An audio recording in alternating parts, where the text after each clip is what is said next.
Case होते हैं, बार बार हम कैंडल लेके निकल जाते हैं, बार बार सिस्टम के सामने हम अपना आक्रोश डालते भी उसका परिवार है ना, उसको कितनी बार एक घटना को रिपीट करनी पड़ेगी ट्रायल के दौरान कि मेरी बच्ची के साथ ये हुआ था, वो हुआ था, ये हुआ था, उसको प्रूव करना पड़ेगा। पेनल्टी तो है ही, लेकिन डेथ मिलती कब है?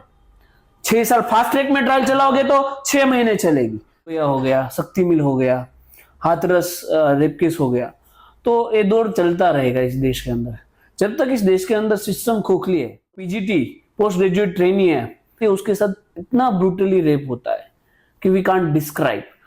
उसकी हर एक बॉडी पार्ट पे इंजरी है, उसके मुंह से ब्लड निकल रहा था, उसकी 2 फिंगर फ्रैक्चर थी, उसकी लेग को इतना स्प्लिट किया गया था कि उसकी हिप बोन थी वो ब्रेक हो गई थी, उसके गला को इतना घोटा गया था कि उसकी नेक की जो बोन थी वो ब्रेक हो गई थी, उसके चश्मे के ऊपर वार किया गया था, चश्मे के जो कांच है उसके आंखों के अंदर चुभ गए थे। तो इतनी ब्रूटली उसके साथ रेप हुआ, उसका मर्डर किया गया।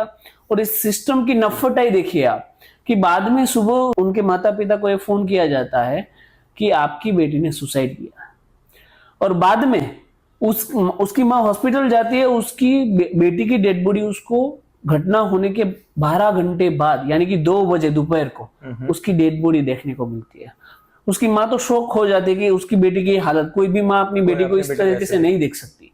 एक अक्यूज को अरेस्ट किया है उसमें, राइट, उसका नाम संजय करके कुछ है, और मैंने डिटेल निकाली है कि वो संजय है ना, वो सिविक का वॉलंटियर है पुलिस का। क्या देखो हमारे गुजरात में कैसे फ्रेंड ऑफ पुलिस होते हैं, जो पुलिस के साथ रहते हैं और पुलिस के साथ काम करते हैं।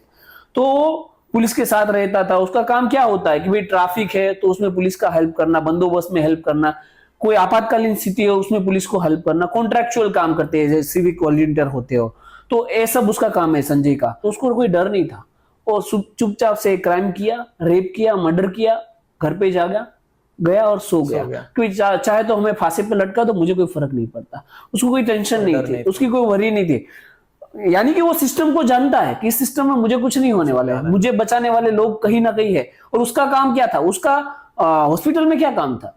हॉस्पिटल में उसका काम था दलाली का, एडमिशन लेना है, किसी की पोस्टिंग कहाँ पे करवानी है, किसी को क्या ड्यूटी अलॉट करवानी है, सबके पास से दलाली लो, पैसा लो, और उसके अकॉर्डिंगली उसको अलॉटमेंट मिलता था। उसके कनेक्शन बहुत ज्यादा थे। पोस्टमार्टम पूरी रिपोर्ट देखी कि उसमें जो सीमन काउंट, जिसमें स्पर्म काउंट करते हैं, हाँ 150 mg, एक पुरुष की कैपेसिटी होती है 15 mg तक, और 150 mg तक सीमन पाए गए डेड बॉडी में से।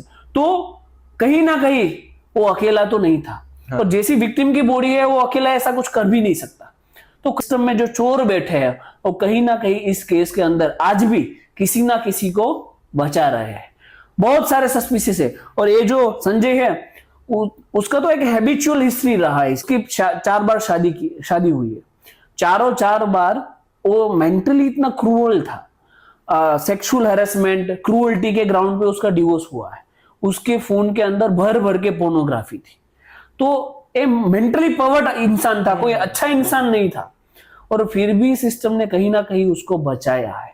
तो जब तक सिस्टम इसमें कुछ चेंजेस नहीं लाएगी तो ऐसी घटनाएं होती रहेगी। बार बार रेप केस होते हैं, बार बार हम कैंडल लेके निकल जाते हैं, बार बार सिस्टम के सामने हम अपना आक्रोश डालते हैं, लेकिन बार बार ये होता ही रहता है। और ये तो एक केस है जो सामने आया, इतना याद रखिएगा।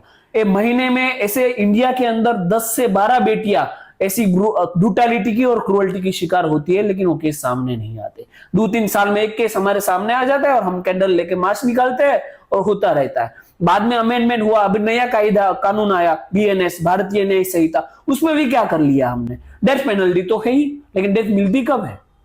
6 साल फास्ट ट्रैक में ट्रायल चलाओगे तो 6 महीने चलेगी। तो वो एक जो भी उसका परिवार है ना, उसको कितनी बार एक घटना को रिपीट करनी पड़ेगी ट्रायल के दौरान कि मेरी बच्ची के साथ ये हुआ था, वो हुआ था, ये हुआ था, उसको प्रूव करना पड़ेगा। एक अलग से कानून होना चाहिए। जब भी मानव जात को शर्मसार करे ऐसी कोई घटनाएं होती है तो उसके लिए एक अलग अलग कानून होना चाहिए, और शूट टू डेथ कानून होना चाहिए कि उसको मार ही डालना चाहिए। अगर ऐसा कोई कानून आए ना तो ये जो भी घटनाएं अगेन एंड अगेन बन रही है उसमें कोई अंकुश आ सकता है।